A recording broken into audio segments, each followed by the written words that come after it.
ত্রয়োদশ জাতীয় সংসদের সংরক্ষিত নারী আসনকে ঘিরে রাজনৈতিক অঙ্গনে চলছে জোর আলোচনা। বিশেষ করে জামাতে ইসলামের নেতৃত্বাধীন জোটের প্রার্থী বাছাই নিয়ে চলছে শেষ মুহূর্তের হিসাব নিকাশ। দলীয় ও জোটের শীর্ষ পর্যায়ে একাধিক বৈঠক ও অনানুষ্ঠানিক আলোচনার মধ্য দিয়ে সম্ভাব্য প্রার্থীদের তালিকা চূড়ান্ত করার প্রক্রিয়া এখন শেষ ধাপে রয়েছে।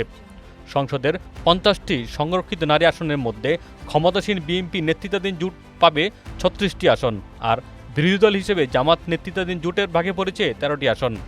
বাকি একটি আসন যাবে স্বতন্ত্রদের ঝুলিতে। এই 13টি আসন নিয়েই এখন জোটের ভেতরে চলছে সূক্ষ্ম সমন্বয় ও দর কষাকষি। জোট সূত্রে জানা গেছে, এই 13টি আসনের মধ্যে বাংলাদেশ জামাতে ইসলামী পাবে 11টি আসন।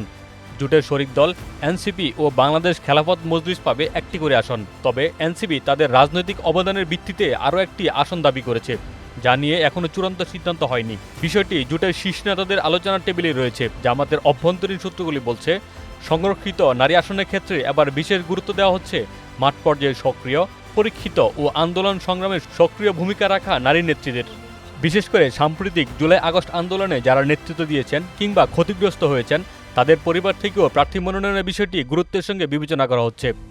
দলের মহিলা বিভাগের জ্যেষ্ঠ নেতৃত্বের পাশাপাশি শিক্ষিত, পেশাজীবী ও সংগঠক হিসেবে দক্ষ নারীদের একটি তালিকা ইতিমধ্যে আলোচনায় এসেছে। সম্ভাব্য প্রার্থীদের মধ্যে রয়েছেন কেন্দ্রীয় মহিলা বিভাগের সেক্রেটারি অধ্যাপিকা নুরুন্নিসা সিদ্দিকা, প্রকৌশলী মার্দিয়া মমতাজ, সাবেক সংসদ সদস্য ডাক্তার আমিনা বেগম রহমান, সাবেক এমপি শাহান আরা বেগম এবং সুপ্রিম কোর্টের আইনজীবী ব্যারিস্টার সাবিকুন নাহার মুন্নি।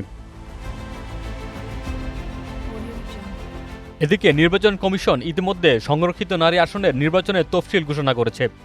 ঘোষিত তফসিল অনুযায়ী আগামী 12 মে ভোট গ্রহণ অনুষ্ঠিত হবে। মনোনয়নপত্র জমা দেওয়ার শেষ তারিখ 21 এপ্রিল, যাচাই বাছাই 22 ও 23 এপ্রিল, প্রার্থিতা প্রত্যাহারের শেষ দিন 29 এপ্রিল এবং প্রতীক বরাদ্দ দেওয়া হবে 30 এপ্রিল। সব মিলিয়ে সংরক্ষিত নারী আসন ঘিরে জামাত জোটের ভেতরে চলছে কৌশলগত সিদ্ধান্ত গ্রহণের শেষ পর্ব। কারা শেষ পর্যন্ত মনোনয়ন পাচ্ছেন তা জানতে রাজনৈতিক অঙ্গনের দৃষ্টি এখন জোটের চূড়ান্ত ঘোষণার দিকে। দিদারুল আকন্দ আলমগীর, বাংলাবাজার পত্রিকা।